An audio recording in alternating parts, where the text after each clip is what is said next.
What about you? I've been on the eBay and I bought a wee eBay special here. I just had a couple of days and I've been downloading a few things into it. I'll just show you what this thing is.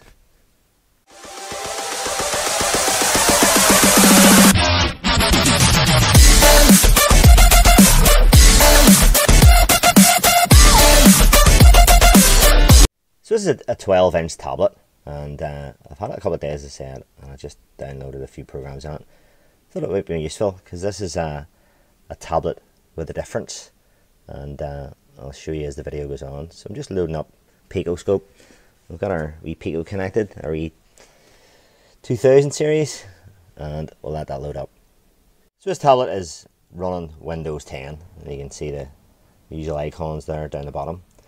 And that's the wee Pico software loaded up. Just the non-automotive edition here at the minute, and I have it wired to our pulse sensor, which is stuck up the exhaust. So we'll just start the car and I'll just show you this. So just need to adjust a few settings here. Stick it on to 5 volts. So you can see it's a touch screen jobby.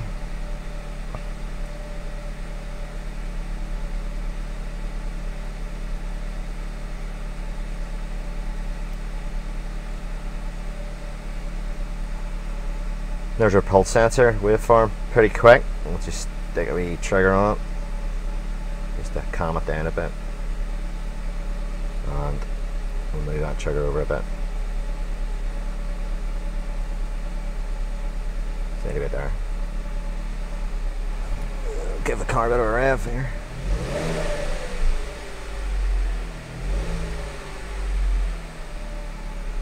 So stop that, and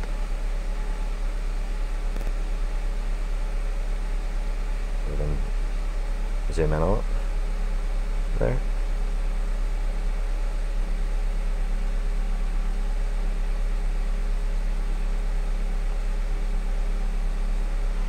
Just change that to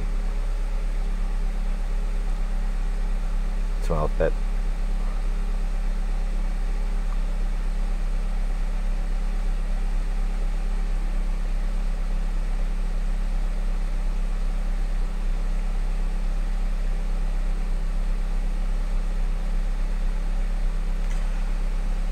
So yeah, Windows 10 tablet, but it's got another wee trick up its sleeve.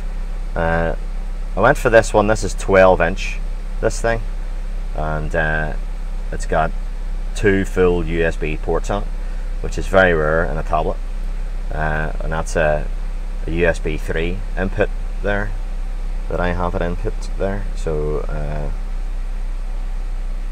I just found this sort of by accident. And I'll show you a wee bit more about it. Okay, so here's the wee trick it has up its sleeve. We'll just come out of that. We'll come out of the Pico. We're back on the Windows again, and if I hit that button there, it's going to reboot, and we're going to switch.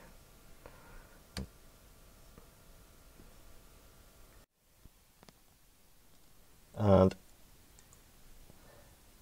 it boots up again for Android.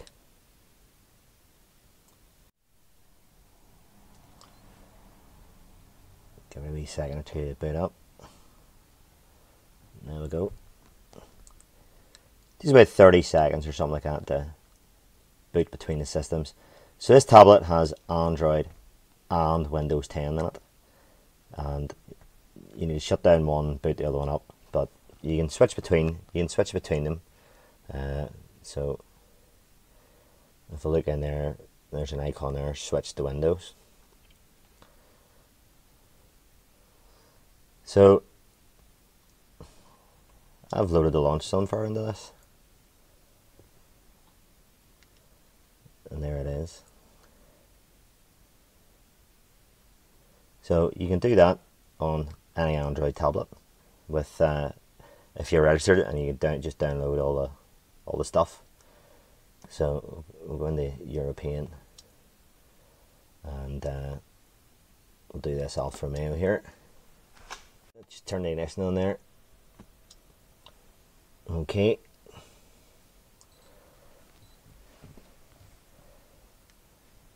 See what she comes up with.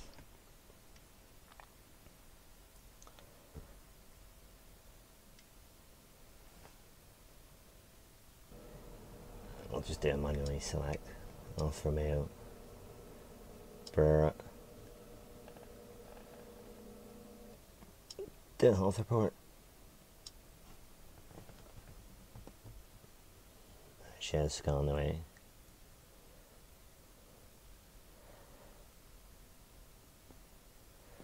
So yeah, that's that tablet and the launch software.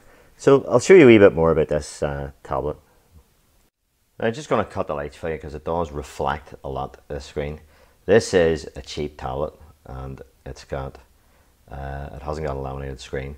So on there, switch to Windows. We're in Android at the moment. So hit OK and the thing reboots. And I'll just pause the video here just to make this a bit shorter. That's it, starting to reboot. That's the name of it there, Chuwi. Chinese export. It's cooking away there. That's me.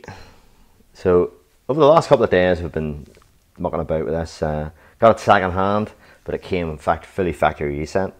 So it's been doing a few updates and mucking about, and I have a few programs in it. I had the Pico scope in it. I have an old auto data program. I have a cleaner software, stuff like that. So yeah, this is all touchscreen, and in the Windows you have to hit it twice, like you're doing like you would do a mouse. So it's Windows 10, and you can load in the usual sort of stuff there.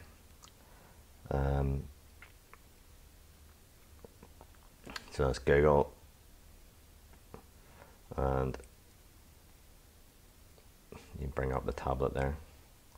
Sort of a few wee quirks with it. Once you start typing in the tablet, you have to reload the tablet again. So don't know why that came up. So the touchscreen in the Windows is a wee bit getting used to. And I have this shortcut here at the bottom there for to switch to Android, and switch now, execute.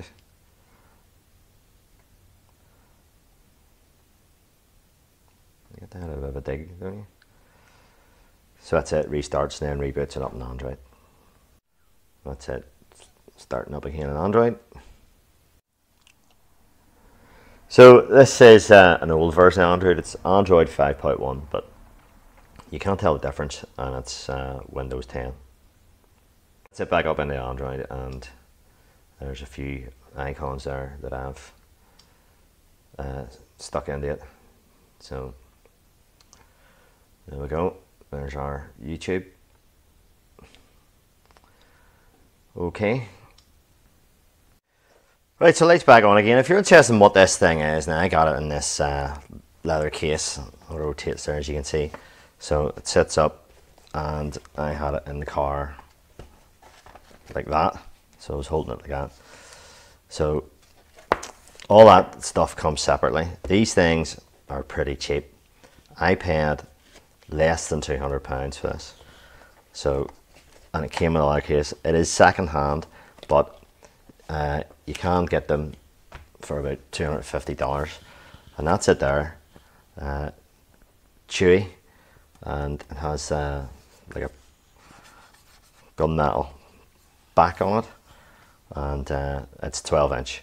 It's a strange aspect ratio. It's 2 to 3 aspect ratio. It's not like a widescreen thing, and it does not have a laminated screen, so it's quite reflective, as you can see there. So you can also get a keyboard for it, and they refer to these as 2-in-1. I thought initially a 2-in-1 meant that it was a dual system, but it's dual boot and dual one, or 2-in-1. 2-in-1 is it's a tablet and a laptop, supposedly, and this particular one is dual boot. Not all these Chuwis are dual boot with the Android and the Windows. So the reason why I went for this particular one is 12-inch screen, it's good and wide, touch screen. You see what you can do with the Pico scope there. You can zoom in and out with a pinch. And this one here, this particular model, very few of them have the full USB ports there. So that has USB 3 and USB 2, micro SD card slot, which I have in to increase the memory. They don't have an awful lot of memory, tablets in general. This one here is only 64 gigabytes, and so I have a 128 gigabyte SD card in it. There's no ports on that side.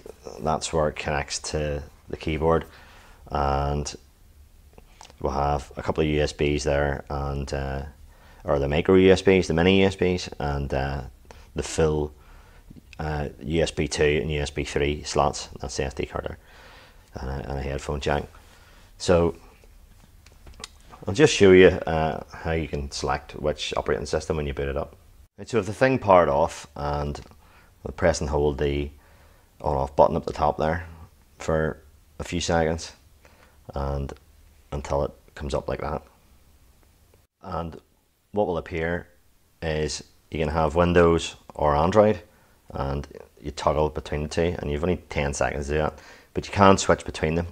So I've hit the right, which is the volume up and down button, and that's now going to boot up in Windows. So you see how badly the screen reflects there.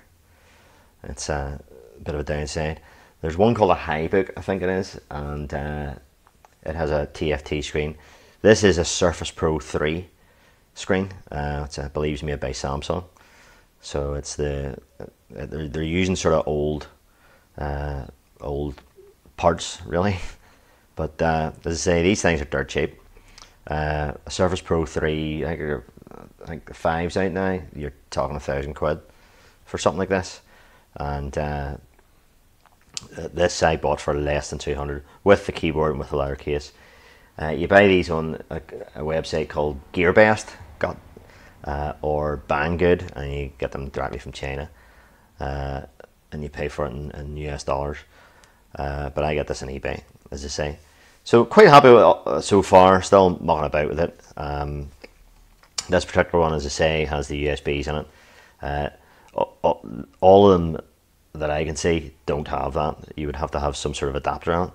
And if you are going to use a Picoscope on a tablet, I think that's a bad idea, because you need the data transfer rate, as you don't want to slow it down at all. So there you go. This is the latest tool here, or toy, or whatever, might come in useful.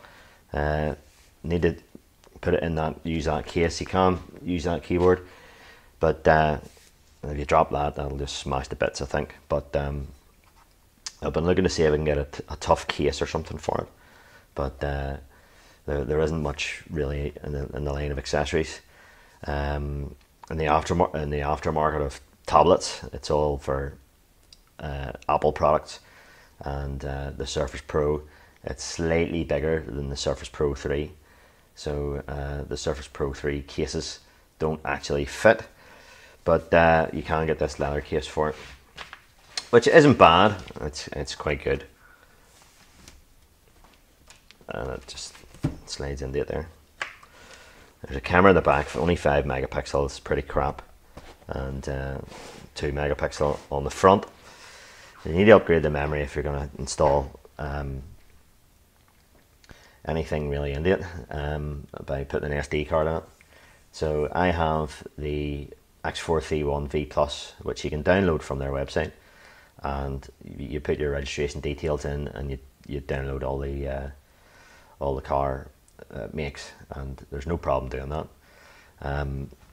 But if your other tablet, which has the actual launch tablet, it'll see that another device has logged in, and it'll shut off. I've noticed, so you can have either or, but it's a bigger tablet, and you can go between your Pico and the launch there. So we'll put a few more things into it. I have maybe an overlay program there, and we'll put that into it. I think that's Windows has to be updated a wee bit. So there you go. That's what I've been looking at, and may come in handy. So many thanks for watching, and hope you enjoyed that. Maybe inspire you. Have a wee look for one of these tablets with full USB ports. May come in useful as the touchscreen. Not that expensive, all this chain and stuff. So thanks again, all the best, bye bye.